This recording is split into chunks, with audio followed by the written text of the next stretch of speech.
Hello, it's me, Mr. Nick.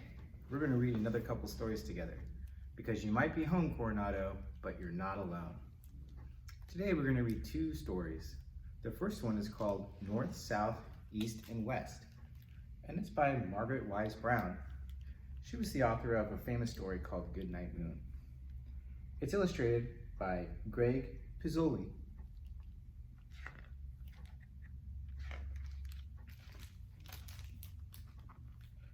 Once there was a little bird, all tucked into her nest.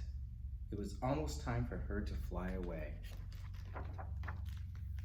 Her mother taught her to ride the wind and to fly above and below the storms and to glide on the strength of the wind. And then they would fly home to their nest in the sycamore tree, and she would sing her a song. And the little bird would ask, "When I fly away, which is best, north, south, east, or west?" Her mother curved her head under her wing and put her other wing over the little bird. As the hush of the evening fell, the crickets sang their cricket song. Look, there's crickets. 1, 2, 3. And the little bird dreamed from the warmth of the nest of the north and the south and the east and the west.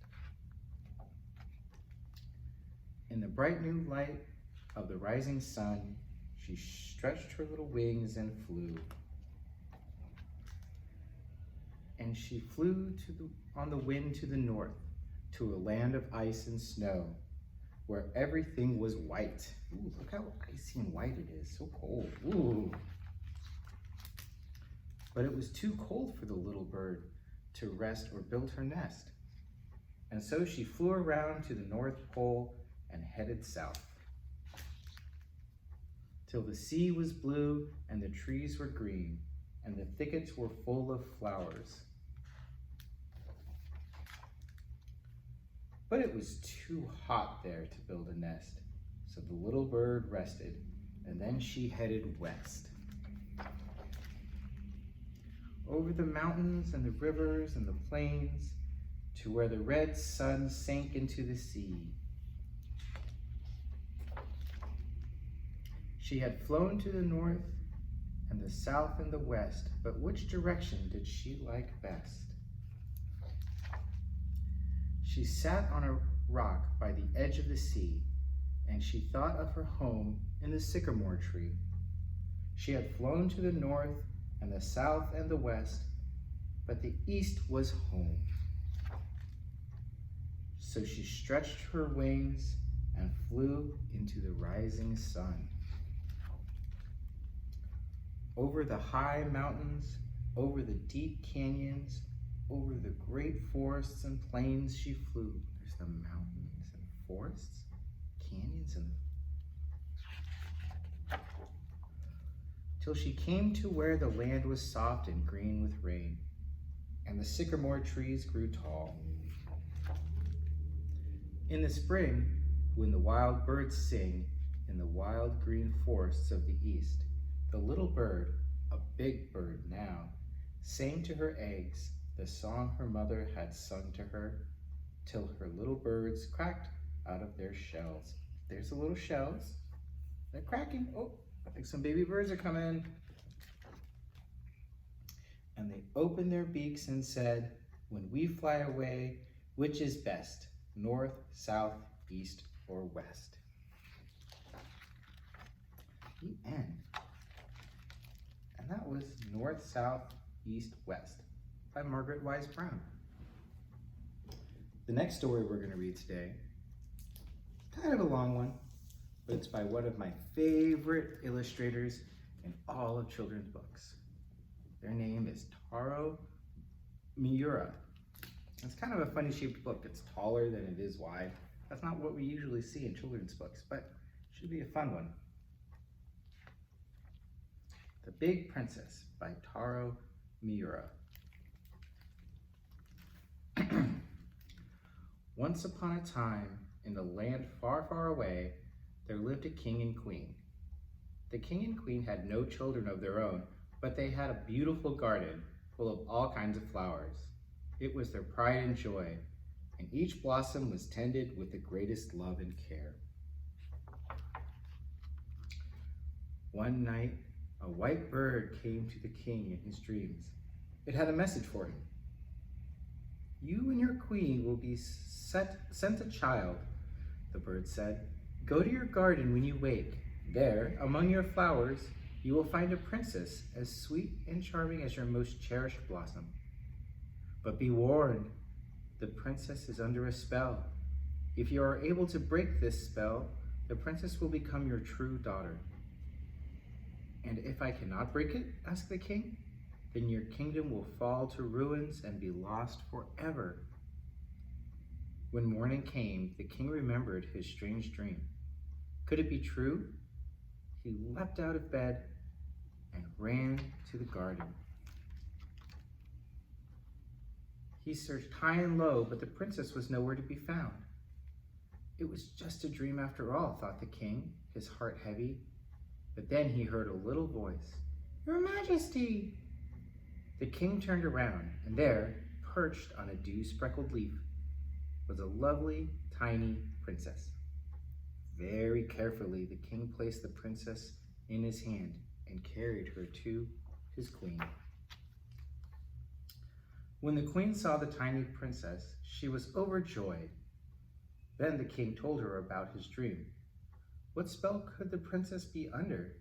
And if they failed to break it, what would happen to their kingdom?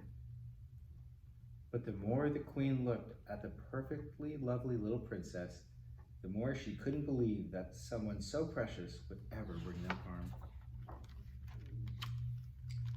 The happy queen wanted to prepare a bed for her tiny princess right away. But what kind of bed would she sleep in? The princess was so little. Then the queen had an idea. She pulled a feather out of her crown and laid the princess on it. The tiny princess floated up and down on her fluffy, feathery bed. The next morning, to everyone's surprise, the princess had grown, and the feather bed had already become too small for her. So the queen found a little ring box. The sparkly box was the perfect bed for the little gem of a princess. But the next day, oh no, the princess had grown again, and now her ring box bed was too small for her. The queen looked again, and this time she found her favorite teacup. She filled it with soft, fluffy cotton, and what a wonderful bed it was for the little princess, until the next day when the little princess had grown again. Now even the teacup bed was too small for her, so the queen searched for a new bed once more, and she found a cuddly teddy bear. The teddy bear's tummy was soft and warm, and the little princess was very cozy and happy. Look, it says "Made in Japan." What a cute teddy bear. Little bow tie, baseball cap. But to everyone's astonishment, as the days went by, the princess kept growing and growing until at last she was even too big for a child's bed. In fact, every single bed made for the little princess became much too small by the end of the day. No one had ever heard of such a thing. The princess kept growing bigger and bigger. Soon she was even taller than the king and the queen. They were beside themselves with worry.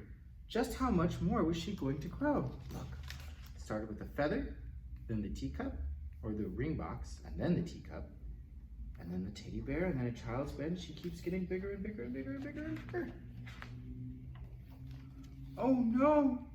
The poor princess was now almost too big for the castle itself. She cried and cried, and her giant tears fell to the ground, flooding the castle. Then, at last, the king remembered his dream.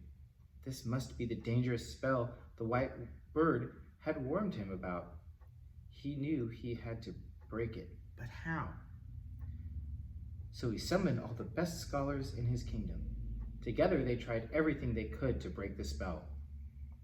But no matter what they did, nothing worked. The king had no choice but to move his princess to the tallest tower in the castle. Even then, she kept growing bigger and bigger and bigger. The tower started to bulge. The walls began to crack and boom! What? Whoa! The top of the tower burst open. The king wrung his hands in despair. I can't give up, he thought. I have to save my daughter. And with hope in his heart, he looked up at his giant princess. And that's when he saw it, there in the tower window.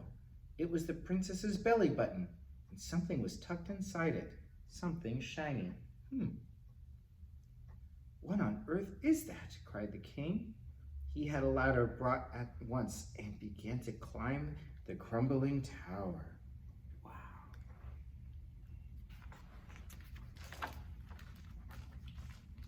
When the king got to the tower window, he reached out for the shiny object. As he did, he tickled the princess's tummy.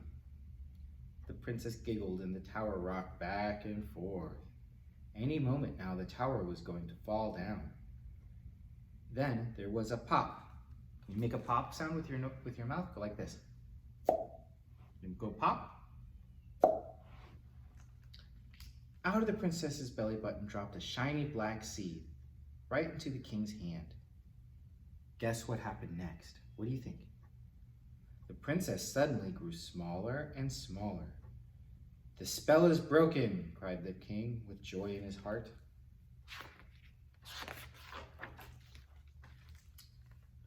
That's how the king broke the spell. And he and his family lived happily ever after. And though the princess was now a lot smaller, she was still a little bigger than the average princess. And what of the shiny black seed? Well, it was planted in the castle garden, where it grew into a giant flower, which soon became a field of giant flowers. The people of the kingdom call the flowers big princesses, and to this day, they tend them with much love and care. The end. Here's all the flowers in the castle, and there's the tallest tower in the castle where she popped out. And that's The Big Princess by Taro Miura. Well, I hope you enjoyed these two stories today. I sure did. Thanks a lot for joining me, and we'll see you next time.